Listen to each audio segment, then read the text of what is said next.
This week on QDL, we talk about careers in metrology. Do you like to measure things? Do you like to measure really big or really interesting things? Do you like lasers?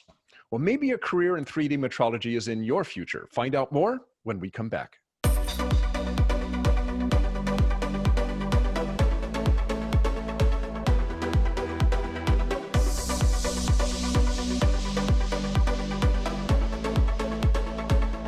Welcome back to QDL. QDL is your weekly look at who and what is making news in the world of quality. I'm Dirk Ducharme, Editor-in-Chief of Quality Digest.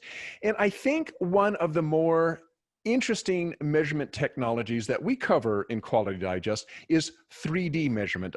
No offense to our friends who use microscopes, micrometers, and spectrophotometers, but seriously, scanning an object, even a really big object like a building, and creating a 3D model of it never ceases to amaze me. I mean, it's really cool.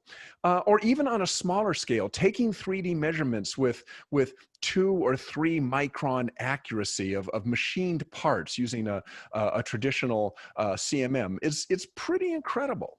Well, if that interests you, then maybe a career in 3D metrology might interest you. Today, we're going to talk about careers in metrology with Matt Ilardo from Brookhaven National Laboratory. Matt is also the Coordinate Metrology Society Executive Committee Chair. And also with us is Keith Bevan from the National Physical Laboratory in the United Kingdom. Keith is the Coordinate Metrology Society Executive Committee Vice Chair. Guys, thanks for joining us today. Appreciate it. Thanks for having us. Hey, no sweat. You know, I've said this before. I think the engineering and application of 3D metrology is just really interesting stuff. So Matt, give us a brief idea of what a 3D metrologist, somebody who works in this field, does for those who might not know. It ranges anywhere from, like you had said, small measurements on small objects all the way up to large objects, building information modeling. That's all part of a 3D metrologist job. So they'll go out and they'll measure using a numerous different techniques and different pieces of equipment to measure size, height, complete 3D view of it. As you had mentioned also, scanning is a large part of 3D metrology. Between scanning, laser trackers, portable CMMs, it's all some of the equipment that you'll use to physically measure the items, objects, small, large, as small as a dime, or smaller, as large as a 10-story building. So anything needing measurement, 3D measurement, a metrologist would be involved in. And this might be on the factory floor, or it could even be out in the field measuring, I don't know, ships or radar antennas or something, right? I mean, it takes you all over the place. Yes, it does. We actually just performed some measurements on an old smokestack that is part of a reactor that we have here. So anywhere from that size down to small, like you said, inside and out, you'd be using different types of equipment to perform the measurements. Okay. And Keith, I know this is kind of it's really a broad question, but what are some of the career opportunities in 3D metrology? I'm thinking of the types of jobs, and leave out delivering coffee to the senior metrologist. Yeah, that probably starts at the very beginning, but Exactly. yeah, it varies, and it also varies from organization to organization because people have different terminologies for different roles. But you could start off on a measurement inspection type role. You could also then be doing things that are measuring features on, as you've mentioned already, on ships and working in those roles. That could be a programming role, it could be a quality role, it could also be a calibration type role. There are a real mixture of types of opportunities for individuals to use. And I know, Keith, a few years ago, we talked about how the older metrologists are, they're retiring, and that there seemed to be a shortage of people to fill those positions. Is that still the case, or or are you as a 3D metrology as a career, is that beginning to see people come in and fill up those positions? A lot of those positions, I think it's starting to change. It's starting to change with the fact that you see activities such as, let's say, motorsport, for example, and people start to see some of the technology being used in some of these really everyday activities that you'll see on television. So people start to see some real cool stuff. So I think it's attracting a lot of younger people into our field. But you know, the measurement never stops. We have to do every type of measurement. So I think that it's really important that it doesn't really matter where you are in your working life. Metrology is cool. And so Keith, obviously you're in the UK. Matt, is that the same kind of the same issue going on here in the United States as well, in terms of Yes, filling and those positions?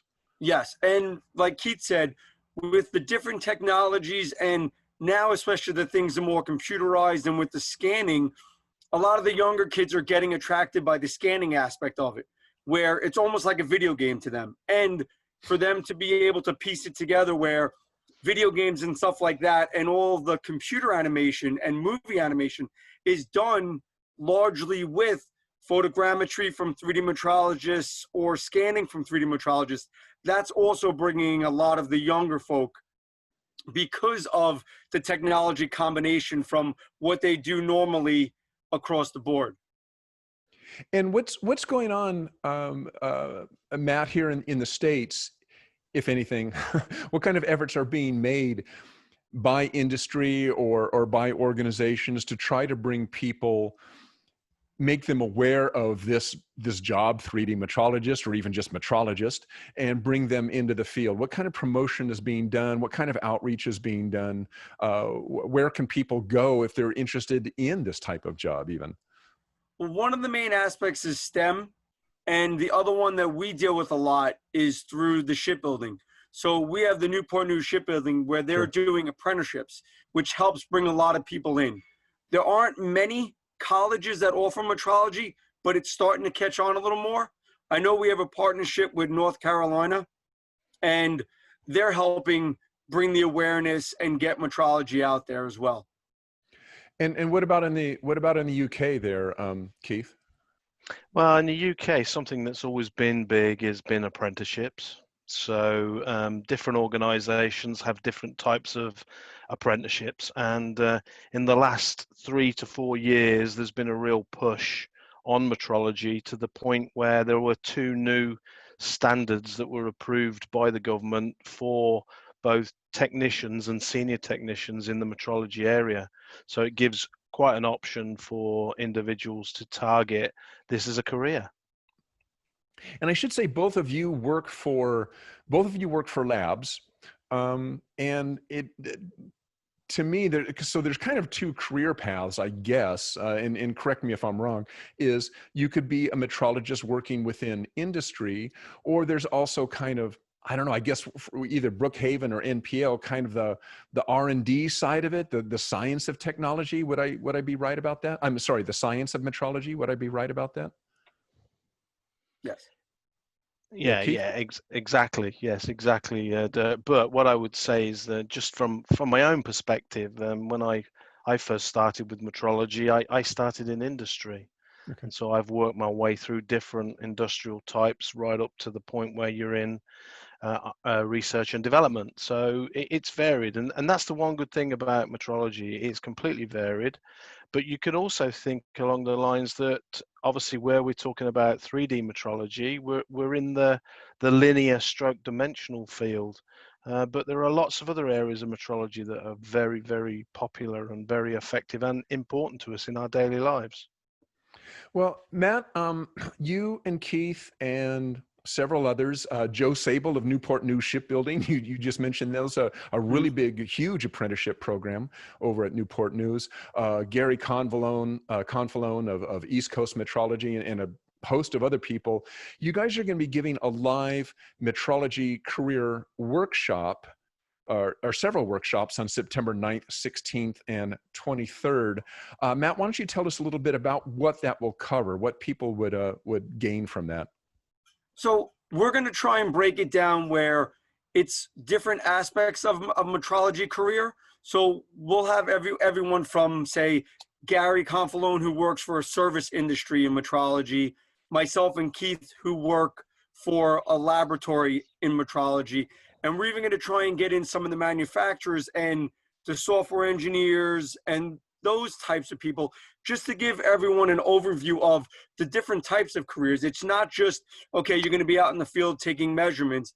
It goes from being in the field taking measurements, doing R&D, like you said, working for a government agency, being the person behind the design of the software and the hardware. So it's a broad overview of all the different careers you could have in the metrology field itself. Yeah, and did you want to add to that, Keith? Yeah, I think giving experiences as well with on top of what Matt says, how, for myself personally, 45 years I've been doing this. So, and how things have changed over those 45 years and what a career it's given me. And I think really explaining the benefits of this and as a career and giving a little bit of advice, if you like, or experience, but, without wanting to sound too condescending about it, but to try and get people engaged in such a wonderful industry. Okay. Well, Matt, Keith, guys, thanks for joining us today. I appreciate that. And I do encourage everybody to check out the Metrology Career Workshop that Matt and Keith were just talking about. They're going to be presenting on it. And we mentioned, I think there's another like 6 or 7 other people that are going to be on there. That's September 9th. 16th and 23rd, and you get more information and register for the series by clicking the link below the player page there. There's actually quite a few series going on. This happens to be one of them. There's actually several things going on there, including one that's actually dedicated toward women in metrology. If you happen to be a woman and you want to know kind of what kind of support and what's going on for women in metrology, there's a webinar on that as well. So that is it for our show for today. As usual, if there is someone or something you'd like to see on the show, some topic you'd like us to cover, just send those ideas to us at qdl@qualitydigest.com, and we will try to cover those topics on the show. So thanks for joining us, and we will see you on the next QDL. So long.